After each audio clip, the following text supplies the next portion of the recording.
नमस्कार. मालिकेच्या आजच्या भागामध्ये आपल्याला पाहायला मिळणार आहे की आता जानकी, ऋषिकेश सर्वजण घरी आलेले आहेत. जेव्हा आता घरी सगळे आल्यानंतर तिथं सांगत आहेत की काय घडलेलं आहे, कशा पद्धतीने ह्या गोष्टी गेल्या, नक्की काय केलं त्या ऐश्वर्याने, हे सगळं सांगितल्यानंतर खरं तर इकडे सुमित्राला मात्र खूप वाईट वाटत असतं. सुमित्रा म्हणते, "काय एवढं सगळं, म्हणजे एवढं सगळं आपण केलेलं होतं, हे सगळं वाया गेलेलं आहे. याचा काहीच उपयोग झालेला नाहीये."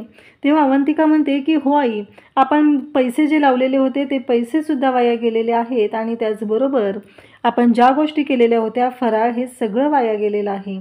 कारण त्या ऐश्वर्याने त्यातलं काहीच ठेवलेलं नाहीये. प्रत्येक वेळेस ती काही ना काही करत असते आणि प्रत्येक वेळेस आपल्याला उद्ध्वस्त करण्याचाच ती प्लॅन करत आहे." हे ऐकल्यानंतर मात्र धक्का बसलेला असतो आणि तेव्हा मात्र इकडे सगळेजण म्हणत असतात की ही ऐश्वर्या कधीच सुधारणार नाहीये. आणि मग तिथं आजी बोलायला सुरुवात करते, "बाहेरच्या लोकांना दोष देण्यापेक्षा आपल्या घरात काही लोक येऊन बसलेले आहेत ना, त्यांना दोष देणं गरजेचं आहे. कारण आपल्या घरात असलेल्या लोकांमुळंच आपल्याला त्रास होत आहे आणि आपल्या घरातील लोकच आपल्याला त्रास देऊन आपल्याला उद्ध्वस्त करण्याचा प्रयत्न करत आहेत. त्यांच्याकडे जरा लक्ष द्या. कारण तुम्हाला असं वाटतंय की बाहेरच्या लोकांनी असं केलेलं आहे, पण बाहेरची लोकं याला कारणीभूत नाहीत, तर आपल्याच घरातली माणसं या सगळ्याला कारणीभूत आहेत." असं आजी सांगत असते. म्हणजेच आजी हे सगळं जानकीबद्दल आणि त्याचबरोबर लताबद्दल बोलत असते. तेव्हा मात्र या सगळ्या गोष्टी घडतात. आजीचं तोंड काही केलं बंद होत नसतं आणि सुमित्रा वेड्यासारखी त्या आजीवरती विश्वास ठेवत असते. तिला असं वाटत असतं की आजी जे सांगते ते अगदी बरोबर आहे आणि असं म्हणतच तिला आजीचं म्हणणं पटत असतं.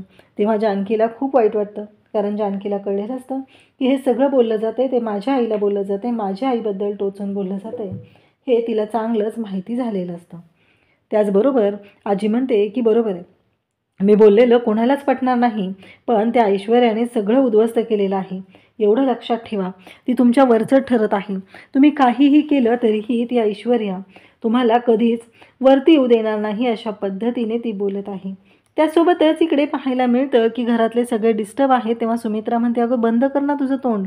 कारण प्रत्येक वेळेस तू अशाच पद्धतीनं बोलते आणि आम्हाला सगळ्यांना त्रास देण्याचाच प्रयत्न करत आहे. अगं आई, आता तरी तू चांगलं बोल." असं ती म्हणत असते. तेव्हा मात्र इकडे ऐश्वर्या खूप खुश असते. ती तिच्या डॅडाला सांगायला सुरुवात करते की "डॅडा, माहिती आहे का तुम्हाला मी काय केलेलं आहे? कारण त्या रणदिव्यांना मी कधीच वरती येऊ देणार नाही. मागच्या वर्षी पण त्या जानकीची दिवाळी ही घराबाहेर होती आणि यावर्षी मात्र सगळ्या रणदिव्यांची दिवाळी ही आता बिना पैशाची असणार आहे. मागच्या वर्षीही त्यांना मी उद्ध्वस्त केलेलं होतं आणि आताही मी त्यांना उद्ध्वस्तच करणार आहे." असं ती सांगत असते. तेव्हा मात्र तिचे डॅडा तिला म्हणू लागतात, "अगं ऐश्वर्या बेटा, तू हे सगळं बोलतेस, पण तुला माहिती आहे का काय होणार आहे?" तेव्हा मात्र तिथे बोललं जातं. तेव्हा ऐश्वर्या म्हणते की "हो, मला माहिती आहे ना, इथं काही लोक आहेत ना, त्यांना आपलं बोलणं अजिबात आवडत नाही आहे." कारण कावेरी म्हणायला सुरुवात करते, "खरंच मला प्रश्न पडतो, तुझ्यासारखी मुलगी जन्माला घालण्यापेक्षा मी तशीच राहिली असते ना तरी बरं झालं असतं. तुझ्यासारख्या मुलीला जन्माला घालायलाच नको होतं." या पद्धतीनं ती सांगत असते. इकडे लताला मात्र खूप वाईट वाटतं. लता रूममध्ये येऊन रडत असते. तेव्हा जानकी तिथे येते आणि जानकी म्हणते, "काळजी करू नको आई, सगळं व्यवस्थित होणार आहे. अजिबात काळजी करायची गरज नाही. अगं काही आत्ता माहिती आहे ना तुला प्रॉब्लेम आहेत, वाईट दिवस चालू आहेत म्हणून हे होतंय ना, मग कशाला एवढी करतेस? कारण एक गोष्ट लक्षात ठेव, आत्ता वाईट दिवस आहे, आपला वाईट काळ आहे, म्हणून या गोष्टी घडत आहेत. यातूनच मार्ग काढत आपल्याला पुढे जायचं आहे."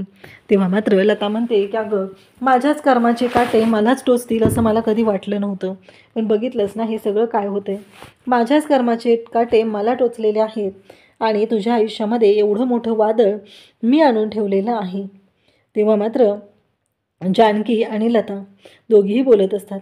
जानकी लताला समजवत असते, "काळजी करू नको, सगळं व्यवस्थित होणार आहे. अगं कुठंतरी आहे ना देव." तेव्हा लता म्हणते, "अगं इतकं सगळं बिघडलंय, कसं व्यवस्थित करणार आहे? तुला काय वाटतंय, कशा पद्धतीने होईल व्यवस्थित?" तेव्हा जानकी म्हणते की "आई काळजी करू नको, होईल, आपण आहोत ना." लता म्हणते, "पण अगं कसं करणार आहेस तू व्यवस्थित सगळं?" जानकी म्हणते, "बघूया आपण." जानकीला तेवढा विश्वास असतो. जानकीला वाटत असतं की एक ना एक दिवस या सगळ्यातून आपल्याला मार्ग काढता येईल. या सगळ्यातून मार्ग काढत आपल्याला पुढे जाता येईल आणि मग सगळ्या गोष्टी व्यवस्थित होतील असं जानकीला विश्वास असतो. म्हणून तर जानकी तेवढं ठामपणे बोलत असते, सांगत असते आणि त्याचवेळी लताची समजूतसुद्धा घालत असते. इकडे आता हे जेव्हा कावेरी बोलते की तुला जन्माला घालण्यापेक्षा मी तशीच राहिली असते तर बरं झालं असतं, आणि तेव्हा मात्र तिथे लगेचच तिचा लाडका डॅडा तिथे पोहोचतो आणि तिला म्हणतो, काय बोललात तुम्ही? म्हणजे आमच्याच घरात राहून तुम्ही आमचंच खाऊन आमच्या विरोधात बोलताय, कळतंय का तुम्हाला काय चाललंय तुमचं कावेरी बाई, असं तो बोलतो. तेव्हा मात्र ऐश्वर्या म्हणत असते की एक गोष्ट लक्षात ठेवायची, पुन्हा माझ्याशी अशा भाषेत बोललेलं मी सहन करणार नाही. आत्ता मी शांत राहिलेले आहे, मला जिंकायचं आहे. तुला जानकीचा त्या पुळका आहे ते मला माहिती आहे, पण तू माझ्या डॅडाच्या घरात राहते आणि आमच्याबरोबर डबल गेम करायचा नाही. अशा पद्धतीनं ती बोलत असते. तेव्हा मात्र इकडे हे सगळं जेव्हा चालू आहे तेव्हा ऐश्वर्याचं तिच्या आईसोबतसुद्धा जे वागणं आहे ते खूप विचित्र असतं. तिला जराही वाटत नसतं की आपण आपल्या आईशी बोलतोय. आई काहीतरी चार भल्याच्या गोष्टी सांगते, पण तेही तिला ऐकूनच घ्यायचं नसतं. म्हणून तिने अशा पद्धतीने तिच्या आईला धमकावत असते. आणि त्याचबरोबर हे सगळं जेव्हा चालू आहे तेव्हा तिच्या डॅडांची तिला मात्र साथ असते, म्हणून हे सगळं घडतं. तेव्हा ऐश्वर्या तिथं बोलत आहे आणि इकडे आपल्याला पाहायला मिळतं की ऐश्वर्याने कितीही वाटोळ करण्याचा प्रयत्न केला तरी जानकीच्या आयुष्यात कुठेतरी एक आशेचा किरण असतो आणि जानकीच्या बाबतीत त्या गोष्टी छानच घडत असतात. काही जण आलेले असतात आणि ते म्हणतात, रणदिवेंचं घर हेच ना? तेव्हा सारंग म्हणतो, हां बोला, हेच आहे. तेव्हा ते म्हणतात की अहो तुमचं फराळाचं जे हे होतं ना ते मी पाहिलेलं आहे आणि मला ऑर्डर द्यायची आहे. तेव्हा सारंग म्हणतो, काय? थांबा थांबा मी बोलवतो म्हणत सारंग जानकी वहिनी, अवंतिका वहिनी असं म्हणत सगळ्यांना बोलवायला सुरुवात करतो आणि सगळेजण तिथं आलेले असतात. तेव्हा जानकीला तो म्हणतो, अगं जानकी वहिनी बघितलं का, अवंतिका वहिनींनी जो रील केलेला होता ना त्याची कमाल झाली आहे. तेव्हा जानकी म्हणते, म्हणजे? अगं बघितलं ना, ते आपल्याकडे ऑर्डर घ्यायला आलेले आहेत. जानकी म्हणते, पण सारंग भाऊजी तुम्ही त्यांना सांगितलं ना आपलं? तेव्हा जानकीला तो सांगतो की नाही, कसं आहे माहिती आहे का जानकी वहिनी, आपला स्टॉल बंद पडला पण आपली जाहिरात मात्र चालू आहे ना. अवंतिका वहिनींनी जो रील पाठवलेलं होतं ना ती जाहिरात बघून ते आलेले आहेत. तेव्हा जानकी म्हणते, हो का? पण अहो तुम्हाला म्हणजे असं तिचं थोडंसं नाना चाललेलं असतं की आता हे तरी जमेल का आपल्याला, होईल का सगळं, असं तिचं चालू असतं. तेव्हा ते म्हणतात की अहो काळजी करू नका, आम्ही हॉस्टेलमधले आहोत आणि आम्हाला सगळ्यांनाच म्हणजे गावी जाता येणार नाही आहे, त्यामुळे आम्ही ठरवलं की फराळाची ऑर्डर देऊया आणि त्यात तुमचा रील बघितला म्हणून आम्ही तुम्हाला फोन केलेला आहे आणि तुमच्याकडे आलेलं आहे हे सांगितलं जातं. आणि तेव्हा मात्र इथे सुमित्रा येते, त्याचबरोबर नाना असतात. जानकीला थोडासा प्रश्न असतो की आता करायचं काय, कारण पैशाची ॲडजस्टमेंट करणं तर तेवढंच गरजेचं आहे, पण पैशांची ॲडजस्टमेंट कशी करणार, कारण तेवढे पैसे तर आपल्याकडे नाही आहेत.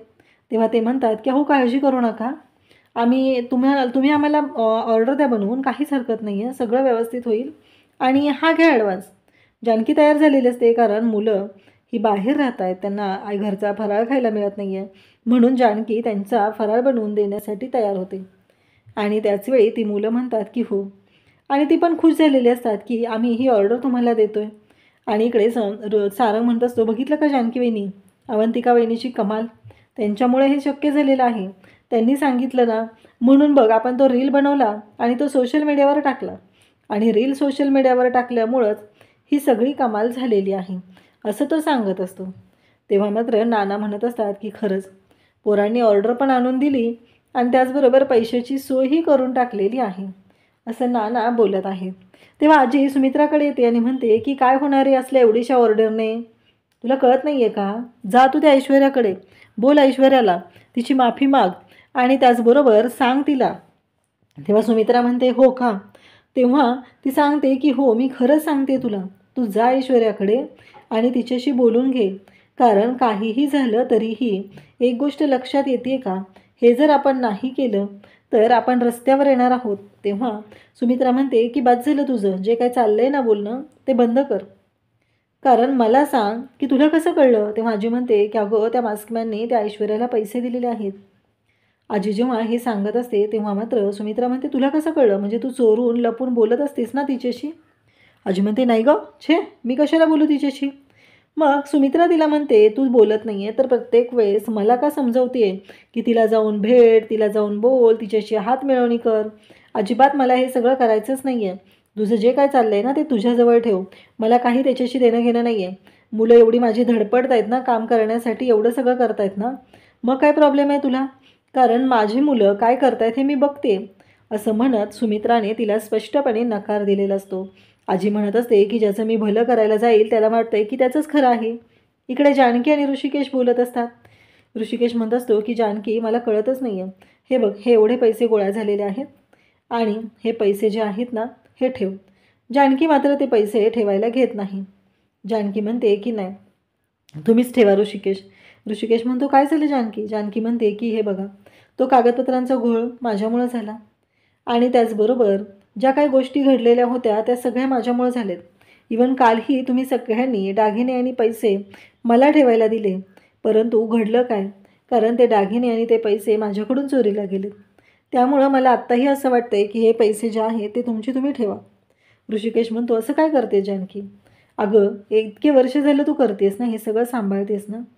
तेव्हा मात्र जानकी म्हणते, बरोबर आहे, मी घर सांभाळते, पण ही पैशाची जबाबदारी नको माझ्याकडे, असं तिने स्पष्टच सांगितलेलं असतं.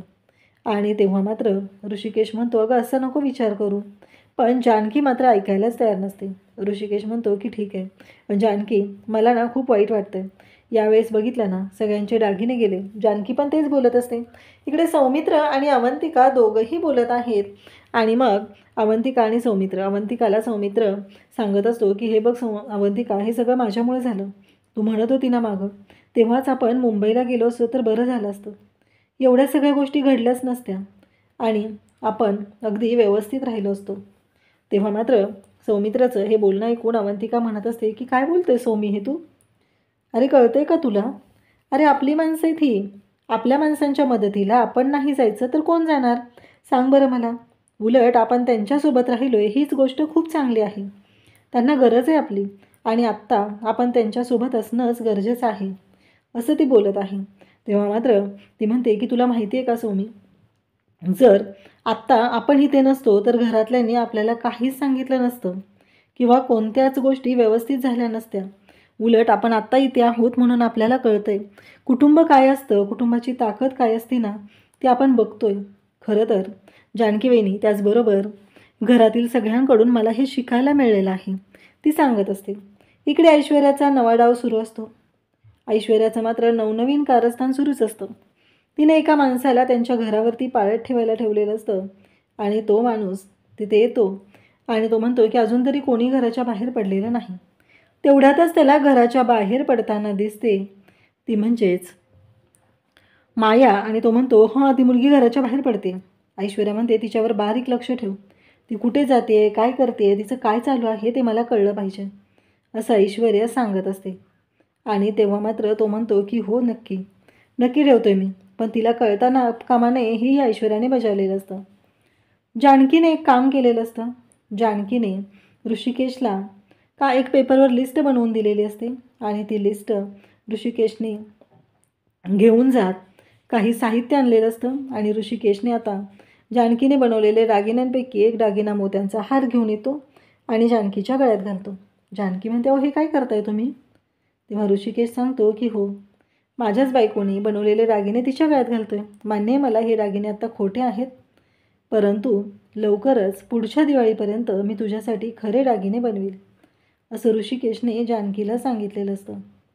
तेव्हा मात्र जानकी म्हणते की अहो ऋषिकेश, असं काही नाही आहे, तुम्ही असा का विचार करताय? तेव्हा ऋषिकेश म्हणतो की मला माहिती आहे ना काय आहे ते. आणि ऋषिकेश हे सगळं मनापासून बोलत असतो. तेव्हा मात्र इकडे जानकी त्याचबरोबर ऋषिकेश दोघंही या सगळ्या गोष्टी अगदी मनापासूनच करत असतात. तेव्हा मात्र इकडे ओवी धावत येते. त्या दोघांनी एकमेकांना मिठी मारलेली असते. ओवी धावत येते आणि ओवी म्हणते की मला पण. मग त्या दोघांनी तिला जवळ घेतलेलं असतं आणि आई कसा दिसतोय ड्रेस, बाबांनी आणले माझ्यासाठी, असं म्हणत आवर्जून तू ड्रेस घालून ती दाखवायला आलेली असते. ते म्हणतात की हो. आणि मग ती म्हणते, गुलाबजामुन काका कुठं गेलाय? ऋषिकेश आणि जानकी सांगतात की फटाके आणायला गेलेला आहे. इकडे सौमित्र, अवंतिका सगळे आता तयार झालेले आहेत. जानकीने घरातील सगळ्यांसाठी मोत्याचे दागिने बनवलेले आहेत आणि त्याचबरोबर इकडे आता सगळे एकत्र बसलेले आहेत. उद्याच्या भागात आपल्याला पाहायला मिळणार आहे की लक्ष्मीपूजन करायचं आहे. मग आता एवढं घरात पूजा वगैरे सगळं होतंय, तर आता आजीने तोंडमध्ये घालायला पाहिजेच ना. मग आजी म्हणते की मला काय वाटतं माहिती आहे का, प्रत्येक वर्षी ऋषिकेश आणि जानकीलाच पूजेचा मान मिळतो, यावर्षी अवंतिकाला द्यावा. इकडे ऐश्वर्या दागिने घालत असते, तेव्हा ऐश्वर्याला कावेरी म्हणते की एवढं सगळं नटून एवढं सगळं करून काहीच उपयोग नाही आहे. तुझी माणसंसुद्धा तुझ्यासोबत राहणार नाही, तेवढं लक्षात ठेव. आणि ऐश्वर्याला तिथे धमकी देत असते. ऐश्वर्या बाहेर येते, दिवा लावलेला असतो, तिचं लक्ष नसतं, तो पदरपेट घेतो. आता ऐश्वर्या ओरडायला लागते की वाचवा वाचवा, कोणी आहे का, डॅडा कोणी आहे का, असं म्हणत ओरडत असते. आणि तेव्हा मात्र इकडे ती तशीच ओरडते आणि बाहेर येते, परंतु त्याचा काहीच उपयोग होत नाही. तिच्या पदराने मात्र पेट घेतलेला असतो.